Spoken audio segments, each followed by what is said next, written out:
भविष्य की किताब, भाग 1। किताब की खोज। रवि एक आम लड़का था। 25 साल का, छोटे से कस्बे में रहता था। उसकी जिंदगी सीधी सादी थी। हर दिन सुबह उठना, चाय पीना, काम पर जाना और शाम को थकाहारा घर लौटना। लेकिन रवि का दिल अक्सर बेचैन रहता। उसे ऐसा लगता कि उसकी जिंदगी में कुछ बड़ा होने वाला है। एक दिन जब रवि अपने पुराने दोस्त अर्जुन के साथ बाजार घूम रहा था, तो उनकी नजर एक छोटी सी जर्जर किताब की दुकान पर पड़ी। दुकान के बाहर एक बोर्ड लगा था। यहां सबका भविष्य लिखा है। अर्जुन हंसते हुए बोला, क्या पागलपंती है ये? भविष्य कोई किताब में कैसे लिख सकता है? लेकिन रवि के मन में अजीब सी जिज्ञासा जागी। वो दुकान के अंदर चला गया। दुकान के अंदर अंधेरा और एक पुरानी सी खुशबू फैली हुई थी। एक बूढ़ा आदमी, सफेद दाढ़ी वाला, मेज के पीछे बैठा था। उसकी आंखों में अजीब सा चमक था। बूढ़े ने रवि को देखा और कहा, तुम्हें किस बात की चिंता सता रही है, लड़के? रवि थोड़ी देर चुप रहा, फिर धीरे से बोला, मेरे भविष्य के बारे में जानना चाहता हूं। मेरी जिंदगी कहाँ जा रही है? बूढ़े ने मेज के नीचे से एक मोटी, काली किताब निकाली। किताब बहुत पुरानी लग रही थी, जैसे सदियों से किसी ने उसे छुआ ही न हो। ये भविष्य की किताब है, बूढ़ा बोला। ये तुम्हारा भविष्य बता सकती है, लेकिन हर भविष्यवाणी की कीमत होती है। क्या तुम तैयार हो? रवि ने थोड़ी झिझक के बाद सिर हिलाया। बूढ़ा मुस्कुराया और किताब को खोलकर उसमें कुछ पढ़ने लगा। तुम्हारी जिंदगी में बहुत बड़ा मोड़ आने वाला है, उसने कहा, लेकिन इस मोड़ के साथ तुम्हें कुछ खोना पड़ेगा। रवि घबरा गया। उसने पूछा, क्या खोना पड़ेगा? बूढ़े ने किताब बंद करते हुए कहा, यह तो तुम्हारे फैसले पर निर्भर करता है, लेकिन याद रखना, हर भविष्यवाणी के साथ कीमत बढ़ती जाएगी। रवि उलझन में था, लेकिन उसका दिल जानना चाहता था कि आगे क्या होने वाला है। ठीक है, रवि ने कहा, बताइए मेरा भविष्य। बूढ़े ने फिर से किताब खोली और एक पन्ना पलटा। तुम्हें कल एक चौराहे पर एक अजनबी मिलेगा, उसने कहा। वो तुम्हें ऐसा प्रस्ताव देगा जिसे तुम ठुकरा नहीं पाओगे, लेकिन ये प्रस्ताव तुम्हारी जिंदगी बदल देगा। रवि ने दुकान से बाहर निकलते हुए सोचा, क्या सच में ऐसा हो सकता है, या ये सब एक छलावा है? उस रात उसे नींद नहीं आई। उसके दिमाग में बस वही अजनबी और प्रस्ताव घूमते रहे। अगले दिन सुबह रवि ने अपने सामान्य दिन की शुरुआत की, लेकिन शाम होते होते जब वो काम से घर लौट रहा था, तो एक चौराहे पर उसने देखा एक अजनबी खड़ा था। उसके चेहरे पर रहस्यमयी मुस्कान थी। अजनबी ने कहा, मैं तुम्हारा इंतजार कर रहा था। भाग 2, अजनबी का प्रस्ताव। रवि ने अजनबी की आंखों में देखा। वो अजीब सी चमक लिए खड़ा था, जैसे वो सब कुछ जानता हो। उस चौराहे पर हल्का अंधेरा था। इक्का दुक्का गाड़ियां गुजर रही थी। हवा में एक सन्नाटा था, लेकिन रवि के भीतर सवालों का तूफान उठ रहा था। तुम्हारा नाम रवि है ना? अजनबी ने पहली बार बात की। उसकी आवाज गहरी थी, लेकिन बेहद शांत। रवि चौकन्ना हो गया। हां, लेकिन आप कौन हैं? और आप मुझे कैसे जानते हैं? अजनबी ने हल्के से हंसते हुए कहा, मुझे ये सब जानने के लिए तुम्हें पहचानने की जरूरत नहीं है। मैं यहां सिर्फ तुम्हें एक मौका देने आया हूं। मौका? रवि ने अजीब सी उलझन में पूछा। अजनबी ने अपने बैग से एक पुरानी सी चमड़े की जिल्द वाली किताब निकाली। वो किताब रहस्यमयी दिख रही थी, जैसे उसमें समय के रहस्य छिपे हों। उसने किताब रवि की ओर बढ़ाई। ये लो, इसे अपने पास रखो। इसमें तुम्हारी जिंदगी के अगले कदम छिपे हैं। रवि ने उस किताब को देखते हुए धीरे से कहा, ये क्या है? और आप मुझसे ये क्यों दे रहे हैं? अजनबी ने गंभीरता से जवाब दिया, ये तुम्हारे भविष्य की कुंजी है, लेकिन याद रखना, हर जवाब के साथ एक कीमत होती है। तुम्हें सोच समझ कर इसे इस्तेमाल करना होगा। रवि को अचानक उस बूढ़े दुकानदार की बातें याद आई। उसने कहा था कि भविष्य की किताब हर चीज की कीमत मांगती है। मुझे कैसे यकीन हो कि ये सच बोल रहे हैं? रवि ने थोड़ा झिझकते हुए पूछा। अजनबी ने सीधी आंखों से उसे देखा और कहा, तुम्हें यकीन करना होगा। या तो इसे स्वीकार करो या अपनी उसी साधारण जिंदगी में लौट जाओ। लेकिन अगर तुम इसे स्वीकार करते हो तो तुम्हारी जिंदगी वही नहीं रहेगी। रवि ने थोड़ी देर सोचा। उसके दिल और दिमाग के बीच लड़ाई चल रही थी। क्या वो अपनी जिंदगी को बदलने का मौका ले या इसे झूठ मानकर आगे बढ़ जाए? आखिरकार उसने किताब ले ली। अजनबी ने उसे एक चेतावनी दी। ये किताब हमेशा तुम्हारे लिए सही नहीं होगी, लेकिन ये तुम्हें सही दिशा दिखाएगी। हर बार जब इसे खोलोगे, तुम्हें खुद को तैयार रखना होगा। रवि ने सिर हिलाया। अजनबी बिना कुछ और कहे वहां से चला गया। रवि वही चौराहे पर खड़ा रह गया, हाथ में वो किताब लिए, जैसे उसके जीवन का सबसे बड़ा फैसला उसके सामने खड़ा हो। घर पहुंचकर उसने किताब को अपने कमरे की मेज पर रखा। वो उसे खोलने से डर रहा था। ऐसा लग रहा था जैसे किताब उसे देख रही हो। कुछ देर सोचने के बाद उसने किताब खोली। किताब के पहले पन्ने पर लिखा था, जो इसे पढ़ता है उसकी किस्मत बदलती है, लेकिन हर बदलाव का एक दाम होता है। रवि का दिल तेजी से धड़कने लगा। उसने पन्ना पलटा और जो उसने देखा वो उसे चौंका देने वाला था। किताब में उसके आने वाले कल का पूरा ब्यौरा था। कल सुबह 8 बजे तुम्हें अपने ऑफिस में एक अप्रत्याशित प्रस्ताव मिलेगा। इसे स्वीकार करना या ठुकराना, यही तुम्हारा पहला फैसला होगा। रवि के हाथ कांपने लगे। उसने किताब बंद कर दी। ये सब एक खेल जैसा लग रहा था। उसने तय किया कि सुबह वो ऑफिस जाएगा और जो होगा उसे स्वीकार करेगा। अगली सुबह जब रवि ऑफिस पहुंचा तो माहौल थोड़ा अलग था।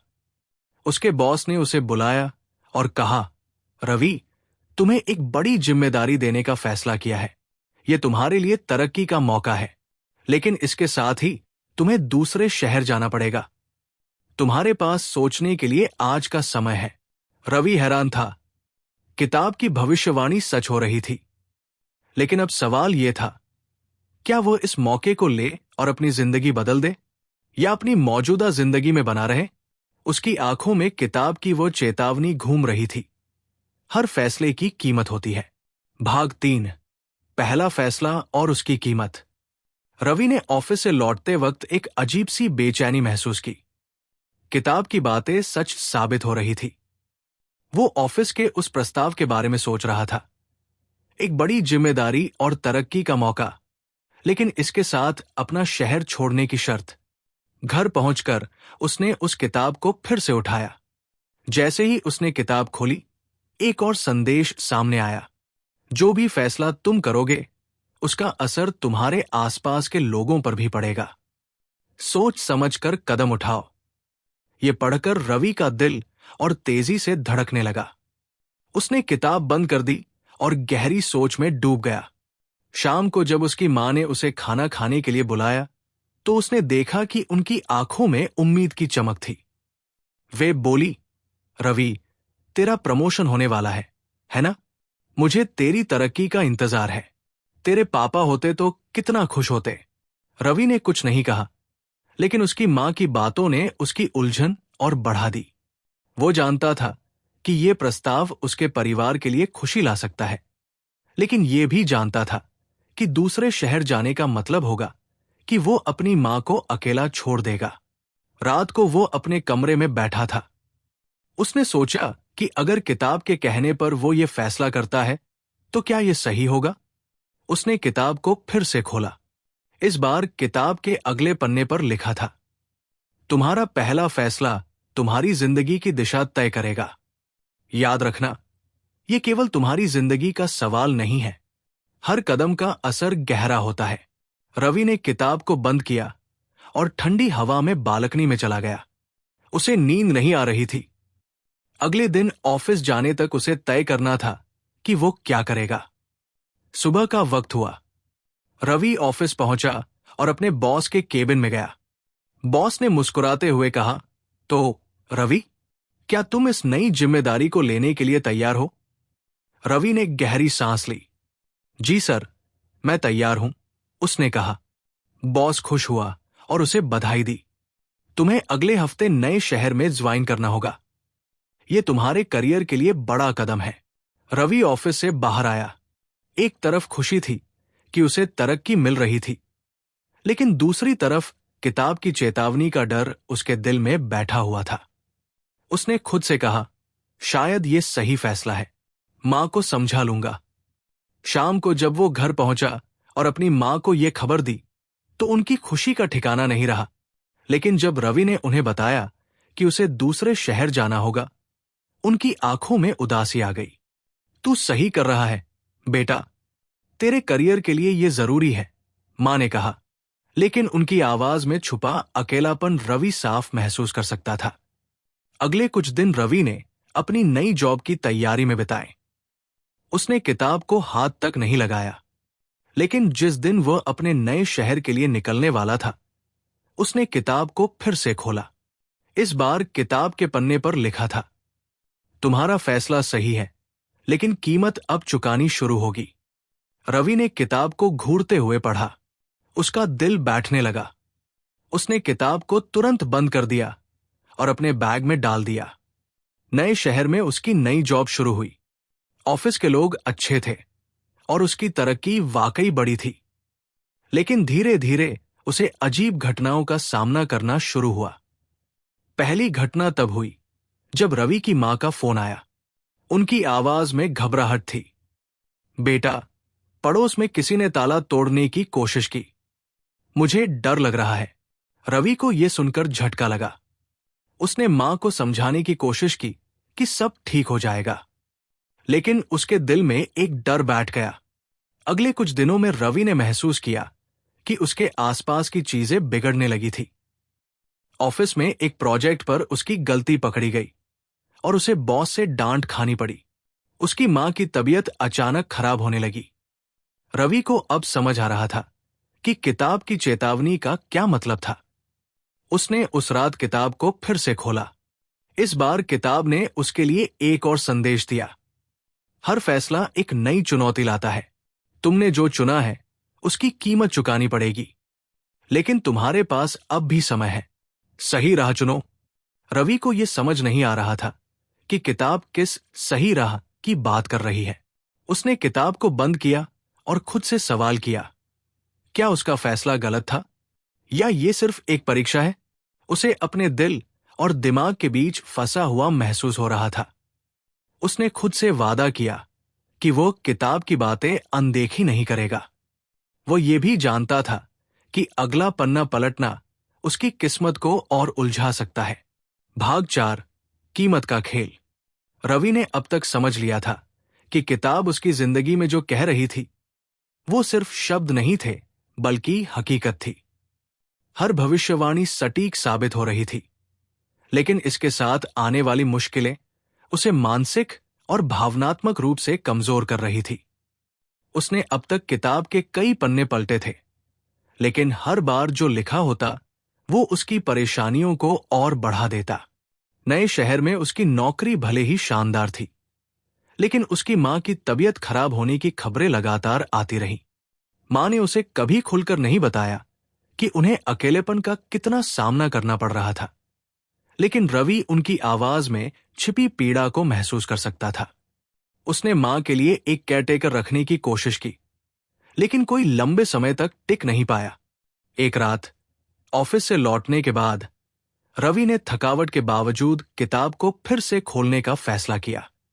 इस बार किताब के पन्ने पर लिखा था, जो तुम्हें खौफ है वो हकीकत बनने वाला है, लेकिन डर ही तुम्हें रास्ता दिखाएगा। आगे बढ़ो, लेकिन सावधान रहो। ये पढ़कर रवि का माथा ठनक गया। क्या किताब ये कह रही थी कि उसकी मां के साथ कुछ बुरा होने वाला है, या ये उसके ऑफिस के किसी प्रोजेक्ट से जुड़ा था? अगले दिन रवि ने ऑफिस में एक बड़े प्रोजेक्ट पर काम शुरू किया। यह प्रोजेक्ट उसकी कंपनी के लिए बेहद महत्वपूर्ण था। लेकिन जब वो काम कर रहा था, तभी उसे अपनी मां का फोन आया। रवि, मुझे बहुत अजीब महसूस हो रहा है। डॉक्टर ने कहा है कि मुझे अस्पताल में भर्ती होना पड़ेगा। रवि का दिल धक धक करने लगा। उसने तुरंत फ्लाइट बुक की और अपने शहर लौटने का फैसला किया। ऑफिस में उसने बहाना बनाया कि उसे एक पारिवारिक आपातकाल के चलते जाना होगा। जब वो अपने शहर पहुंचा तो उसने मां को अस्पताल में भर्ती कराया। डॉक्टर ने बताया कि उन्हें ज्यादा तनाव की वजह से दिल से जुड़ी समस्या हो गई है। रवि को यह सुनकर अपने फैसले पर पछतावा होने लगा। उसने खुद से कहा, शायद ये सब मेरी वजह से हो रहा है। अगर मैं यहां होता तो मां को इतना तनाव न होता। अस्पताल में मां के पास बैठा रवि लगातार किताब के बारे में सोच रहा था। उसने उस किताब को अपने बैग से निकाला और फिर से खोलने की हिम्मत जुटाई। इस बार उसमें लिखा था, हर समस्या का हल तुम्हारे सामने है, लेकिन सही कदम उठाने के लिए तुम्हें त्याग करना होगा।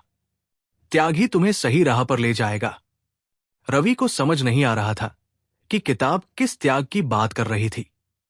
क्या उसे अपनी तरक्की और नई नौकरी छोड़नी होगी, या ये त्याग किसी और चीज का था? 2 दिन बाद मां की तबीयत थोड़ा सुधरी, लेकिन तभी रवि के ऑफिस से कॉल आया। बॉस ने कहा, रवि, तुम्हारे बिना प्रोजेक्ट में दिक्कत आ रही है। अगर तुम जल्द ही नहीं लौटे तो तुम्हारी जगह किसी और को यह काम सौंपना पड़ेगा। रवि के लिए यह पल बेहद मुश्किल था। उसे अपनी मां की चिंता थी, लेकिन अपने करियर का भी ख्याल रखना था। वो दुविधा में पड़ गया। उसने किताब को फिर से खोलने का फैसला किया, उम्मीद करते हुए कि किताब उसे कुछ स्पष्ट जवाब देगी। इस बार किताब ने उसे चौंका दिया। उसमें लिखा था, तुम्हारा त्याग तुम्हारे भविष्य को उज्जवल करेगा, लेकिन जो तुम पीछे छोड़ोगे वो तुम्हारे दिल पर गहरा निशान छोड़ेगा। सोच समझकर फैसला करो। रवि का सिर घूमने लगा। उसने खुद से सवाल किया, क्या किताब मुझे नौकरी छोड़ने का इशारा कर रही है, या ये सिर्फ मेरी परीक्षा ले रही है? उस रात उसने फैसला किया कि वो अपनी मां के पास रहेगा। उसने ऑफिस में फोन कर दिया और कहा कि वो इस प्रोजेक्ट से पीछे हट रहा है। बॉस नाराज हुआ, लेकिन रवि ने अपना मन पक्का कर लिया था। कुछ दिनों बाद मां की तबीयत ठीक हो गई। रवि को इस बात की खुशी थी कि उसने सही समय पर सही कदम उठाया, लेकिन किताब की बात अब भी उसके दिमाग में घूम रही थी। क्या उसने वाकई सही फैसला किया, या उसकी जिंदगी में आगे और मुश्किलें आने वाली थी? एक रात जब सब कुछ थोड़ा सामान्य लग रहा था, रवि ने किताब को फिर से खोला। इस बार उसमें लिखा था, तुमने पहला कदम सही उठाया है, लेकिन खेल अभी खत्म नहीं हुआ। तुम्हारी अगली परीक्षा जल्दी ही तुम्हारे सामने आएगी। रवि ने किताब को बंद कर दिया। उसके मन में कई सवाल थे। वो सोच रहा था कि अब आगे क्या होगा। किताब ने उसकी जिंदगी में जितना बदलाव लाया था, उतना किसी और चीज ने नहीं किया, लेकिन ये बदलाव उसकी सोच और भावनाओं पर भारी पड़ रहा था। उसने तय किया कि अब वो किताब की हर बात पर पूरी तरह ध्यान देगा। चाहे कुछ भी हो, वो ये जानना चाहता था कि ये किताब उसकी जिंदगी में और क्या मोड़ लाने वाली है। भाग 5, छुपे हुए राज। रवि अब किताब के हर पन्ने को बेहद सतर्कता से देखता और पढ़ता था। उसकी जिंदगी में किताब ने एक ऐसा मोड़ ला दिया था जिससे वो भाग नहीं सकता था। उसने मां की तबीयत को स्थिर होते देखा और थोड़ी राहत महसूस की, लेकिन उसके मन में किताब का अगला पन्ना पढ़ने की बेचैनी बढ़ती जा रही थी। वो जानता था कि किताब का हर संदेश उसकी जिंदगी को किसी ना किसी मोड़ पर ले जाएगा। उस रात जब वो अपनी मां के पास अस्पताल से लौटकर घर आया, उसने किताब को फिर से खोला। इस बार किताब में लिखा था, सच के करीब पहुंचने के लिए तुम्हें एक सफर तय करना होगा। यह सफर तुम्हें तुम्हारी जड़ों की ओर ले जाएगा, जहां छुपे हुए राज तुम्हारे इंतजार में है। लेकिन याद रखो, हर जवाब के साथ एक नई कीमत जुड़ी होगी। यह पढ़ते ही रवि का दिल तेजी से धड़कने लगा। जड़ों की ओर? क्या ये उसके गांव के बारे में था, जहां उसका बचपन बीता था? उसने सालों से उस जगह का रुख नहीं किया था। किताब के इस संदेश ने उसे सोचने पर मजबूर कर दिया। अगली सुबह उसने मां से इस बारे में बात की। मां, क्या हमारे गांव में ऐसा कुछ है जो मैंने कभी नहीं जाना? किताब कह रही है कि मुझे जड़ों की ओर लौटना चाहिए। मां ने कुछ पल के लिए चुप्पी साध ली, फिर कहा, रवि, तुम्हारे पिता ने गांव में बहुत कुछ पीछे छोड़ दिया था, लेकिन वो सब कुछ इतना उलझा हुआ था कि मैंने तुम्हें कभी उसमें घसीटना नहीं चाहा। अगर तुम्हें लगता है कि किताब तुम्हें वहां ले जाना चाहती है, तो हो सकता है कि यह तुम्हारे लिए जरूरी हो, लेकिन सावधान रहना। मां के इन शब्दों ने रवि को और उलझन में डाल दिया। आखिर गांव में ऐसा क्या था जो उसने कभी नहीं जाना? उसने अपने बचपन की यादों को टटोलने की कोशिश की, लेकिन सब कुछ धुंधला सा लग रहा था। वो गांव जाने के लिए तैयार हो गया। एक पुरानी बस पकड़कर वो उस रास्ते पर चल पड़ा जहां उसने अपनी जिंदगी का एक हिस्सा बिताया था। गांव पहुंचते ही उसे एक अजीब सा सुकून महसूस हुआ, लेकिन यह सुकून जल्द ही एक अजीब सी बेचैनी में बदल गया। वो अपने पुराने घर पहुंचा, जो अब वीरान और खंडहर जैसा हो चुका था। उसने चारों ओर देखा, हर चीज में बचपन की यादें बसी थी, लेकिन उन यादों के पीछे कुछ छुपा हुआ भी लग रहा था। घर के अंदर दाखिल होते ही उसने सबसे पहले अपने पिता के पुराने स्टडी रूम की ओर रुख किया। यह कमरा हमेशा से बंद रहता था और रवि को उसमें जाने की इजाजत नहीं थी। अब वो जानता था कि शायद उसके सवालों के जवाब यही छुपे हुए हैं। काफी मशक्कत के बाद उसने दरवाजा खोला।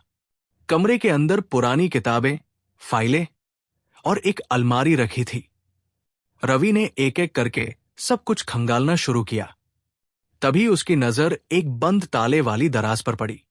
उसने दराज खोलने की कोशिश की, लेकिन ताला जंग लगा हुआ था। जैसे तैसे उसने ताले को तोड़ा। अंदर एक पुरानी डायरी रखी थी। उसने डायरी खोली और जो पढ़ा उसने उसकी पूरी दुनिया हिला दी। डायरी में उसके पिता ने लिखा था कि उन्होंने एक भविष्य की किताब के बारे में सुना था जो उनकी जिंदगी बदल सकती थी। इस किताब को पाने के लिए उन्होंने बहुत मेहनत की, लेकिन जब उन्होंने इसे हासिल किया तो ये किताब उनकी जिंदगी का सबसे बड़ा अभिशाप बन गई। डायरी में यह भी लिखा था कि यह किताब हर इंसान से उसकी सबसे कीमती चीज छीन लेती है। रवि को समझ आ गया कि उसके पिता ने यह किताब क्यों छोड़ी थी, लेकिन अब वो खुद उसी किताब के जाल में फंस चुका था। डायरी के आखिरी पन्ने पर लिखा था, अगर तुम ये डायरी पढ़ रहे हो तो इसका मतलब है कि किताब ने तुम्हें ढूंढ लिया है। इसे खत्म करने का केवल एक तरीका है। तुम्हें अपने सबसे बड़े डर का सामना करना होगा और इसे त्यागना होगा, तभी ये किताब तुम्हें छोड़ देगी। रवि ये पढ़कर घबरा गया। उसका सबसे बड़ा डर क्या था और क्या वह इसे त्यागने के लिए तैयार था? उस रात उसने गांव के उस कमरे में सोने का फैसला किया, लेकिन आधी रात को एक अजीब सी आवाज ने उसे जगा दिया। ऐसा लगा जैसे कोई उसे पुकार रहा हो। वो किताब के पास गया और उसे खोला। इस बार उसमें लिखा था, तुम्हारा डर तुम्हारे सामने है, इसे पहचानो और मुक्त हो जाओ। रवि समझ नहीं पा रहा था कि किताब क्या इशारा कर रही थी। तभी उसे अपने बचपन की एक घटना याद आई। वो हमेशा से अपने पिता के गुस्से से डरता था। क्या ये डर अभी भी उसके अंदर छुपा हुआ था? उसने उस रात किताब को बंद कर दिया और ठान लिया कि वो अगले दिन डायरी में लिखी हर बात की तह तक जाएगा। लेकिन क्या वह अपनी सबसे बड़ी कमजोरी का सामना कर पाएगा? ये सवाल उसे सोने नहीं दे रहा था। भाग 6, अंतिम मोड़। रवि ने पूरी रात आंखों में काटी। किताब और अपने पिता की डायरी में लिखी बातों को बार बार याद करता रहा। वो समझ चुका था कि किताब का प्रभाव केवल भविष्य बताने तक सीमित नहीं था। ये इंसान के डर, कमजोरी और जीवन के सबसे गहरे रहस्यों को सामने लाकर उसे जकड़ लेती थी। उसने तय कर लिया था कि आज वो अपने डर का सामना करेगा और इस किताब के चंगुल से खुद को आजाद करेगा। अगले दिन रवि ने अपने पुराने घर के आसपास के लोगों से बात करनी शुरू की। गांव के बुजुर्ग उसे देखकर कहते, रवि, तुम इतने सालों बाद वापस आए हो। तुम्हारा यहां आना शायद किसी कारण से है। रवि हर एक से अपने पिता और उनके जीवन से जुड़े रहस्यों के बारे में पूछता। धीरे धीरे उसने ये जान लिया कि उसके पिता ने अपनी जवानी में कुछ ऐसी चीजें की थी जिनके बारे में उन्होंने कभी किसी से खुलकर बात नहीं की। दोपहर के समय वो फिर से अपने पिता के पुराने स्टडी रूम में गया। उसने डायरी के पन्नों को ध्यान से पढ़ा और एक खास वाक्य पर आकर रुक गया। ये किताब केवल उसे चुनेगी जो अपने डर और कमजोरी से जूझने की हिम्मत रखता है। जो डर से भागेगा, किताब उसे और गहराई में ले जाएगी। रवि ने मन ही मन ठान लिया कि अब वो किताब का सामना करेगा। उसने किताब को उठाया और फिर से खोला। इस बार किताब के पन्नों पर कुछ नया लिखा था। तुम्हारा सबसे बड़ा डर तुम्हारे बचपन की उस रात में छुपा है। अगर तुम उस रात को याद कर सको तो सब साफ हो जाएगा। ये वाक्य पढ़ते ही रवि का दिल धड़कने लगा। बचपन की वह रात? कौन सी रात? उसने अपनी यादों को कुरेदना शुरू किया। धीरे धीरे उसे एक धुंधली सी घटना याद आई। वो करीब 10 साल का था जब उसने अपने पिता को किसी अजनबी से बहस करते सुना था। उस रात उसके पिता बहुत गुस्से में थे। वो रवि पर भी चिल्लाए थे और उसे उसके कमरे में बंद कर दिया था। रवि ने सोचा कि शायद यही वो रात थी, लेकिन अब उसे ये समझना था कि उस रात के पीछे का सच क्या था। उसने डायरी के आखिरी पन्ने को फिर से ध्यान से पढ़ा। उसमें लिखा था, सच को जानने के लिए उस जगह पर जाओ जहां ये किताब मिली थी। रवि ने डायरी में दिए हुए इशारों का पीछा किया और एक पुराने मंदिर के पास पहुंचा।